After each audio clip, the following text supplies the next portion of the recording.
Olá, boa tarde. A partir de agora você fica com as notícias da região no Band Cidade. Vamos juntos pela próxima meia hora e também com transmissão ao vivo pelo portal bandvale.com. Em clima de eleição, confira agora os destaques do Band Cidade. Região elege 2 deputados estaduais e 1 federal. Na Assembleia Legislativa, Letícia Aguiar, do PP, garante a reeleição. A outra cadeira na Lesp será ocupada por Dr. Elton, do PSC. Já para deputado federal, Milton Vieira, do Republicanos, com reduto político em São José dos Campos, foi reeleito. Mas, em comparação à última eleição, região perdeu uma cadeira no Congresso Nacional. Na briga pelo governo de São Paulo, Tarcísio e Haddad vão disputar o segundo turno. E para presidente, votação acirrada entre Lula e Bolsonaro. Candidato do PL garante maioria das cidades da região metropolitana em relação ao petista. Fique com a gente, Band Cidade está no ar.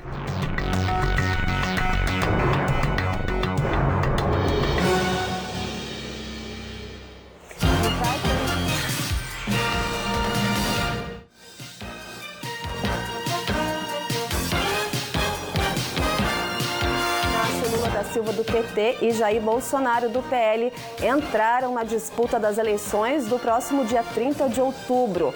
Lula teve 48,43% dos votos computados, enquanto Bolsonaro teve 43,20% dos votos.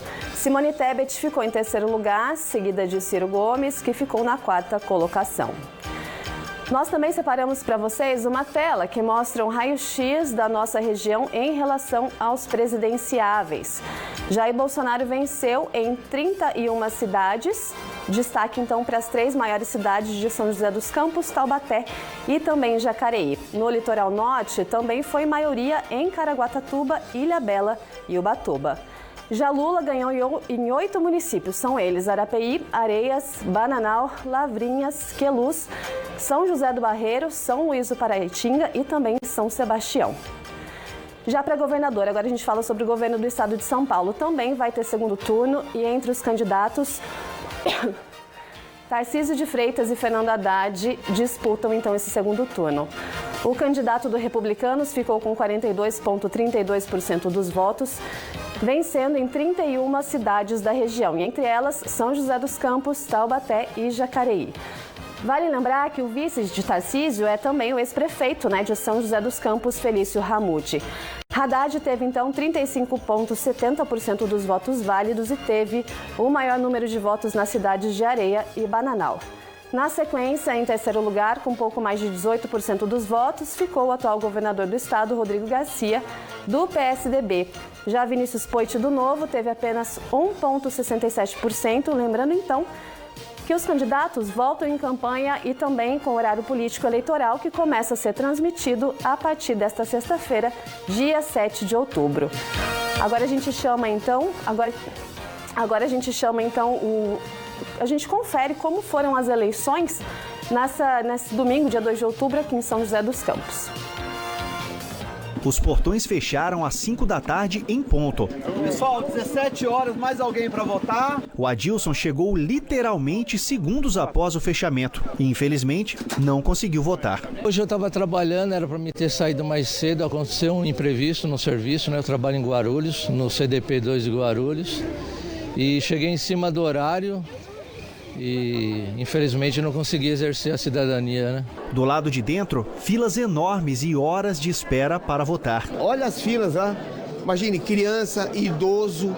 Eu ainda sou idoso, mas ainda estou com 69, mas tem muita gente de idade aí, está complicado. Eu acho que esse ano foi muito desorganizado, entendeu? Deixei mais para de tarde, porque realmente muita gente. Já estou há 1h30. A espera está grande, para votar, a fila está bem enorme. Acho que levei uns 50, 45 minutos. As coisas parecem que não andam por aqui. Quase 30 minutos após o fechamento dos portões, as filas parecem que estão no mesmo ponto em que começaram. Muitos idosos esperando, pessoas que estão aqui há 4 horas para votar e ainda não conseguiram chegar até a sala. Filas duplas, triplas, as pessoas cansadas, sentadas, encostadas já, esperando a oportunidade de fazer aí, de participar da votação. Mas a galera está cansada, o pessoal está cansado, não conseguiram votar ainda, as filas continuam e olhando daqui parece que não andou um passo. Problemas com a leitura da biometria causaram a demora. A dificuldade tirou a paciência de muitos eleitores. O Rogério foi o último eleitor na unidade. Ele votou mais de 1h30 após o fechamento dos portões. Os 4 dedos não reconheciam a leitura, então realmente até nisso deu errado de verdade ali comigo. Foi até o fim, insistiu guerreiro aí para conseguir dar seu voto. Ah, sem dúvida, sem dúvida. Não dá para desperdiçar voto, essa eleição está bem apertada, né? Tem que exercer o direito. Outro problema registrado na unidade ocorreu pela manhã. Uma sessão eleitoral precisou ser mudada de sala devido a problemas na rede elétrica. Acho que é 1h30 mais ou menos aqui. Eu trouxe até um livro para ficar esperando a minha vez, mas está demorando bastante. E está assim o dia todo, bem cheio. Cada pessoa que terminava de votar era saudada com salva de palmas pelos eleitores que ainda estavam na fila. Quando a eleição na unidade terminou, a apuração dos votos já estava a todo vapor. Após o fim da votação, as urnas voltaram para o cartório eleitoral no centro de onde saíram. Todas essas urnas vão ficar aqui armazenadas, elas foram lacradas pelos mesários e estão aguardando o eventual segundo turno. A zona eleitoral 127 é a maior das 4 de São José dos Campos. São 403 urnas eletrônicas distribuídas para as regiões Central e Oeste, além de 56 urnas de contingência, que são usadas em caso de defeitos das titulares e algumas delas precisaram ser acionadas. Em São José dos Campos inteiro, nós temos um universo de mais de 1.500 urnas, 22 apresentaram defeitos que foi necessário fazer a substituição delas, mas todas as urnas depois de substituídas funcionaram normalmente, então o processo eletrônico foi do começo até o fim da votação. E logo mais você vai ver também como é que foi a votação em Taubaté. Teve filas, trocas de urnas, mas nada afetou o dia das eleições na cidade. Isso é já já. Pausa rápida então aqui no Band Cidade. Daqui a pouco a gente volta para falar então também sobre os deputados eleitos aqui na região. Até já.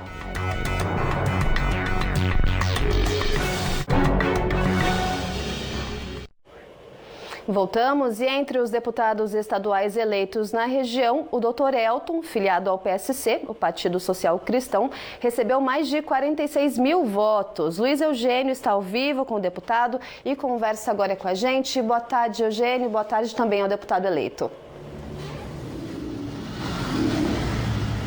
Boa tarde, Leilane. Boa tarde a todos que nos acompanham no Band Cidade Primeira Edição. Isso mesmo, só em São José dos Campos, Leilane, para você ter uma ideia, foram mais de 35 mil votos. É realmente uma eleição bastante expressiva, como você falou, mais de 46 mil votos no total. E agora, representando o estado de São Paulo, o Dr. Elton também tem a missão de representar muito bem o Vale do Paraíba, já que a gente tem uma representatividade um pouco maior, são 2 deputados estaduais e um federal. Vamos conversar um pouquinho aqui com o Dr. Elton. Doutor, então, uma missão bastante importante. Agora, Vale do Paraíba é uma região bastante importante do estado de São Paulo, mas agora o senhor representa também o estado de São Paulo. Fala um pouquinho pra gente aí sobre essa responsabilidade. Bom, a gente passa por um momento onde a política está tendo uma grande transformação, uma polarização importante e não podemos esquecer da nossa maior demanda pós-pandemia, que é realmente a área da saúde. E talvez eu ter agora a oportunidade de representar uma região tão importante com quase 1.900.000 pessoas, mas também todo o estado, será um prazer. Será também uma responsabilidade muito grande, porque essa demanda hoje é muito grande para todos nós. O senhor tem também um pouco mais de trabalho, digamos assim, né, deputado? Porque agora o senhor, como deputado estadual, ao lado também de outra candidata que foi eleita, e um federal, vai representar essa região tão importante aqui, mas vai ter mais trabalho para conseguir, né, cuidar de tanta gente. Exatamente. Eu tinha comentado até com algumas pessoas, inclusive com você, sobre a importância de termos representantes locais. Quando temos mais representantes, e talvez ainda na nossa imaturidade política, não elegemos tantos deputados como poderíamos ter. E aí isso diminui verbas que viriam para cá, que poderiam ser utilizados nas maiores demandas como saúde, educação, segurança pública, mas também penso que os vários representantes podem trazer o olhar mais adequado tanto da esfera federal quanto do estado para a nossa região. Existem cidades que estão no entorno das grandes cidades como Jacareí, São José e também Taubaté. E aí, quando a gente fala sobre isso, a gente imagina que elas têm, às vezes, demandas tão importantes e podem não ser enxergadas adequadamente pelas esferas mais altas do Estado e esfera federal. Muito obrigado pela atenção, doutor Elton. Então, mais de 46 mil votos, foi eleito deputado estadual para nos representar. E agora nós voltamos com vocês no estúdio e seguimos acompanhando tudo o que acontece aí no pós-eleições aqui na nossa região. Obrigada, Eugênio. Bom trabalho aí para você. E com mais de 98 mil votos, o pastor Milton Vieira, com reduto em São José dos Campos, foi o único deputado federal da região a garantir vaga no Congresso. Com 60 anos de idade, Milton foi reeleito pelo Partido Republicanos. Ligado à igreja, também já exerceu 4 mandatos na Assembleia Legislativa do Estado de São Paulo. E o tempo continua instável aqui na região neste início de semana. Amanda Souza está ao vivo com a gente e, claro, conta mais sobre a previsão. Boa tarde para você, Amanda. Olá, muito boa tarde, Carol. Boa tarde a todos que nos acompanham. Mais uma semana que começou com tempo instável, né? E a expectativa é de mais chuva, tem muita água para cair ainda ao longo desta semana. A imagem de satélite já mostra a variação da nebulosidade em áreas do Brasil Central. Hoje teremos aí a formação de mais uma frente fria e tem previsão de chuva durante esta segunda-feira em toda a região.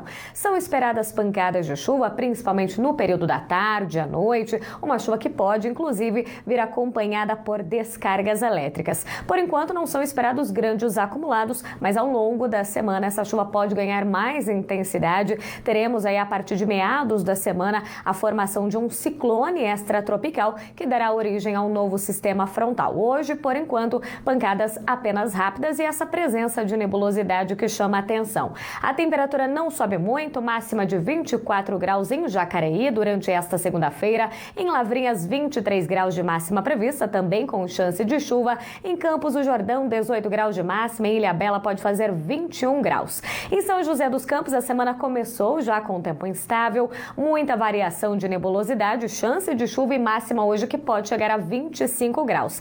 Amanhã, terça-feira, céu nublado, aquela chuva fraca, mas que pode acontecer a qualquer momento do dia, máxima de apenas 20 graus, volta aquela sensação de frio que não dura muito tempo. Na quarta-feira volta a esquentar, 26 graus de máxima prevista. O sol aparece bastante, mas no final do dia tem possibilidade de chuva isolada. E com relação ao litoral norte de São Paulo, nesta segunda-feira, mar calmo, ondas de 1 metro de altura e ventos que não devem passar aí dos 23 quilômetros por hora. É com você no estúdio, Carol. Obrigada, Amanda, pelas informações. E as principais notícias da região você pode acompanhar pelo portal Band Vale. Um dos destaques de hoje é o atropelamento de um homem na rodovia Presidente Dutra, no trecho de Caçapava. O pedestre estava andando pela margem da rodovia quando foi atingido por um ônibus. Ele acabou ficando preso em um caminhão e arrastado por aproximadamente 10 quilômetros. O acidente aconteceu no quilômetro 121 da Via Dutra e, infelizmente, a vítima morreu no local. Mais um intervalo rapidinho aqui no Band Cidade e a gente volta já já.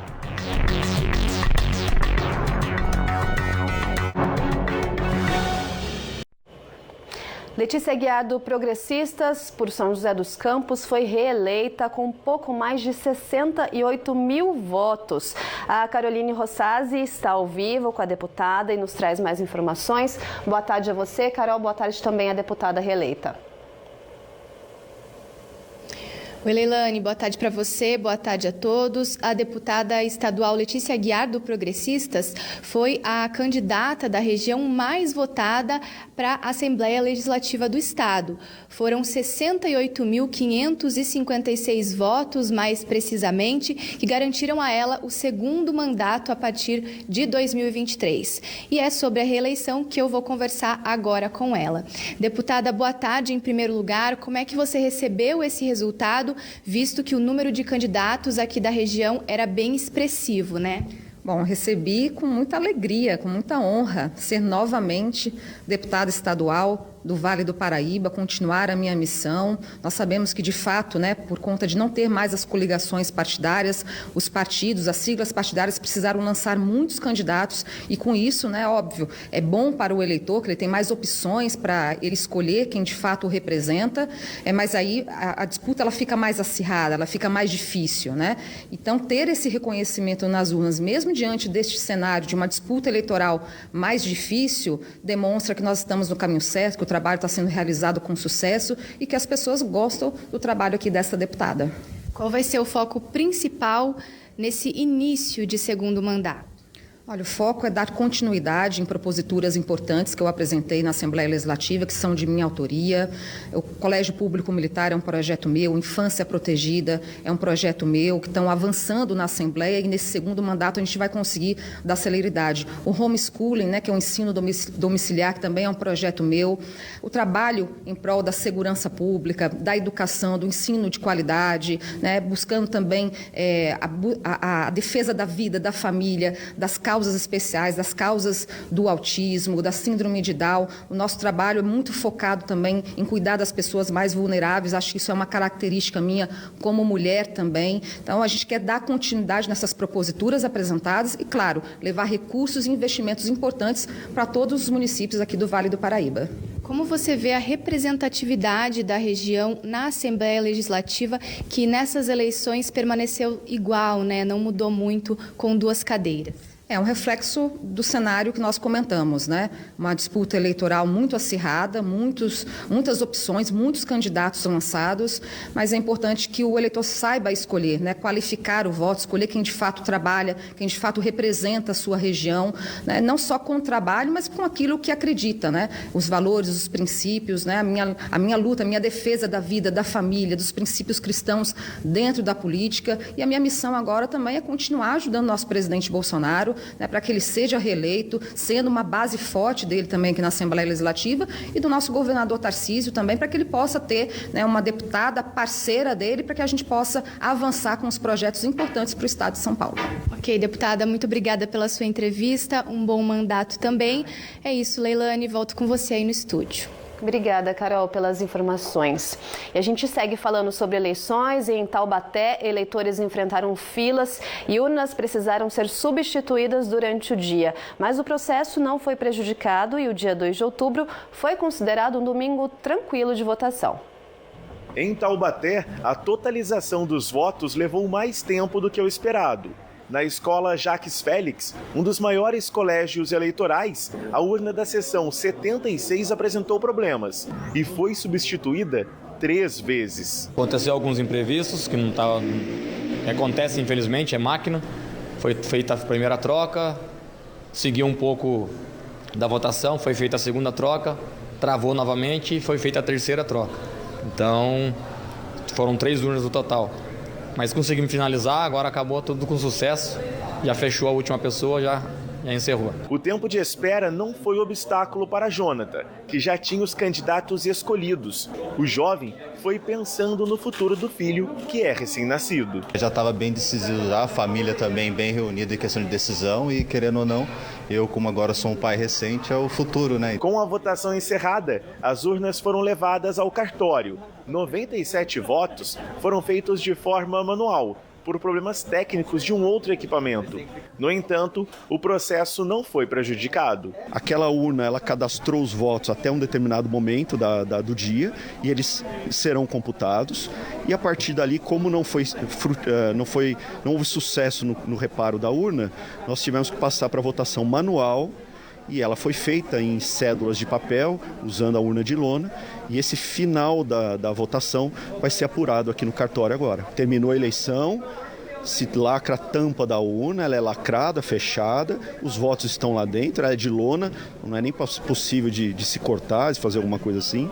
E aqui, quando chega o material aqui, nós fazemos toda a verificação, se não houve rompimento, se ela está íntegra, e a partir daí passamos a fazer a apuração. Todo o pleito foi monitorado pela PM, que considerou o domingo de votação tranquilo em toda a região. As eleições em Taubaté, bem como nos 9 municípios sob responsabilidade do 5º Batalhão de Polícia Militar do Interior, transcorreram dentro da normalidade. Nenhuma ocorrência grave, nenhuma ocorrência de repercussão, tudo transcorreu dentro do esperado. Agora um alerta ao motorista. A partir de amanhã, na parte da noite, tem mudança nos acessos à Via Dutra no trecho de Taubaté. Segundo a Prefeitura, o objetivo é melhorar o fluxo de carros. Em breve, os motoristas de Taubaté que costumam utilizar a Via Dutra terão uma opção diferente para ingressar na rodovia. Esse acesso no quilômetro 113 da pista sentido São Paulo será reaberto a partir desta terça-feira. A gente vai conseguir agilizar a saída do munícipe para a rodovia, né, evitando a passagem ali pelo semáforo do viaduto da Independência. Assim a gente consegue também otimizar os tempos desse semáforo e diminuir as esperas. Quem trafega pela Dutra e precisa entrar em Taubaté também terá que ficar atento. O acesso à cidade passará para a saída do quilômetro 112. Com essas mudanças, o ponto de ônibus que fica às margens da rodovia será derrubado. Os coletivos terão que entrar em Taubaté e sairão na Dutra após o viaduto da Independência. Com essas mudanças no trânsito, esse acesso da rodovia Presidente Dutra para o bairro da Independência, aqui em Taubaté, próximo ao quilômetro 113, será fechado a partir da próxima terça-feira. O objetivo, segundo a Prefeitura, é evitar conflitos no trânsito e também outros acidentes. A concessionária Rio SP ficará responsável por toda a sinalização e adequações que serão feitas na rodovia. O secretário adjunto de Mobilidade Urbana diz ainda que essas mudanças fazem parte de outras alterações que serão feitas futuramente na cidade. Fizemos essa alteração ali na altura do KM 107, né, com aquela modificação, tirando a mão dupla e aquele conflito frontal que existia ali. Estamos estudando outras adequações de acesso. Temos agora a nova concessão da rodovia, com estudos de implantação já das marginais, da duplicação das faixas expressas. Então devemos ter outros projetos de andamento com relação à implantação de novos viadutos na região ali do Distrito Industrial do Una e também ali na saída da rodovia Oswaldo Cruz. Band Cidade termina aqui, fique agora com Falando Nisso. Mais notícias você confere no portal bandvale.com e também no Vale Urgente, a partir das 4 da tarde. Amanhã é feriado em Taubaté, dia do padroeiro da cidade, São Francisco das Chagas. E por causa disso tem show na cidade, no clube Associação da Cidade, da dupla Israel e Rodolfo. O show começa às 9 da noite e você curte um pouquinho dos meninos que fizeram sucesso com a música Batom de Cereja. Boa tarde para você. Já dispensei a gata que eu tava. Eu vim aqui foi pra beber e passar raiva. Tô sofrendo na night. Cê tá batendo muito mais que o grave. Quem sabe assim, ó. Enquanto o som do paredão toca, cê gasta o seu batom de cereja. Eu